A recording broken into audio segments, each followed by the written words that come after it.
Les mèches, la question est clairvoyante parce que vous êtes aussi consciente que moi que les mèches, c'est un complexe d'infériorité. Et le complexe d'infériorité, c'est la colonisation. Elle est belle parce qu'elle a des longs cheveux. Elle est belle parce qu'elle est blanche. Si vous parlez des mèches, je parlerai même des décapages. Beaucoup de nos belles femmes noires, devenues arc-en-ciel. Beaucoup de nos belles femmes très très bio, bien bronzées, devenues multicolores et qui n'arrivent même plus à marcher sous le soleil. Pourtant, l'homme noir est miraculé parce qu'il porte la mélanine. Vous voyez, l'armure qui résiste à tout. Une richesse donnée par Dieu et rejetée par l'homme. Vous voyez à quel point on peut être absurde sans savoir dans l'ignorance. Donc Dieu te crée avec une bénédiction qui te permet de vivre n'importe où, par n'importe quel moyen, de résister aux choses que personne ne peut résister. Parce que l'homme noir est le seul être qui détient cette mélanine dont je vais donner le nom de miraculé. Et le noir est miraculé parce que le noir répond à toutes les lois du monde, de l'univers. Vous voyez, seule la race noire répond. C'est-à-dire que le noir n'importe où s'adapte aux lois qui est régie. Et si cette bénédiction peut d'être encadrée, reconnue, respectée et louée, se retrouve d'être rejetée, c'est une déception pour vous. Vous voyez, gardez vos teints. Être noir est une bénédiction pour les femmes, surtout que je parle. Brune, claire et compagnie, c'est juste du complexe. Vous voyez, nous avons été complexés et colonisés. Les chevelus longs et compagnie, même les cheveux peuvent être longs. Je pense que dans la salle, je vois beaucoup de chevelus naturels qui sont déjà très belles et qui peuvent être un exemple pour ces personnes-là qui pensent en mettant des perruques et des compagnies qu'ils se retrouvent. Ne soyez pas complexés. Les chevelus sont un pouvoir. Je vous explique. Nos chevelus sont un pouvoir et qui permettent même que vous vous connectez parfois quand c'est vos propres cheveux. Il y a beaucoup de rituels même que vous faites ça gâte parce que la tête était tissée avec une lace frontale qu'on n'a même pas pu toucher la tête. Autant de choses, vous voyez.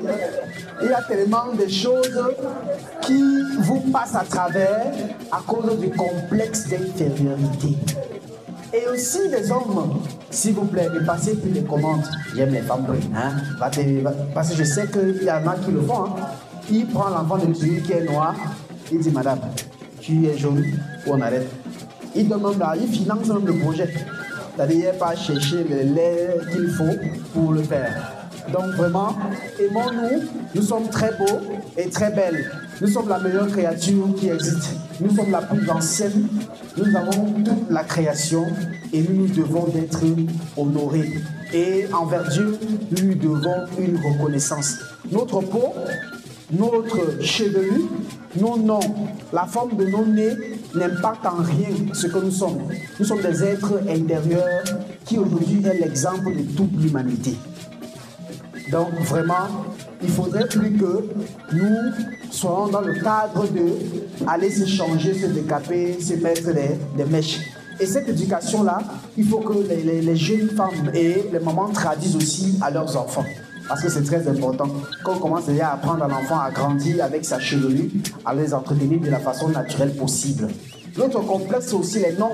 Comme je disais tout à l'heure, et comme disait Sa Majesté Bob Makalangwe, c'est que si vous donnez le nom par passion, c'est-à-dire tu as vu une belle série là, il y avait une Miranda dedans, et directement, comme tu es enceinte, ta fille s'appelle Miranda. Vous voyez, on ne donne plus les noms par la spiritualité, la connaissance, par le respect de ceux qui ont existé avant nous.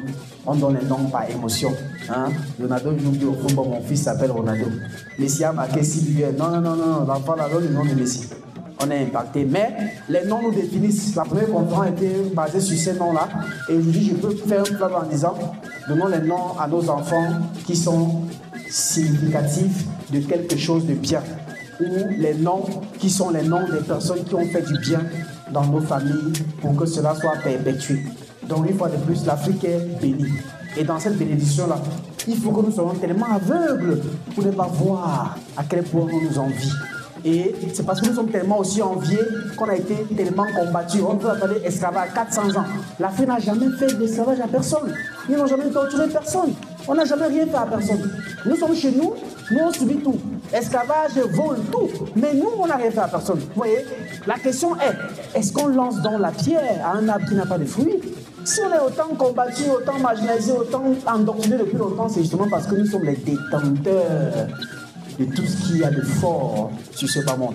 Et il faut que nous soyons fiers de nous, en respectant et en étant contents d'être noirs, d'avoir le nez épaté, d'avoir nos cheveux crépus, d'avoir nos teints et nos noms qui vont avec. Merci.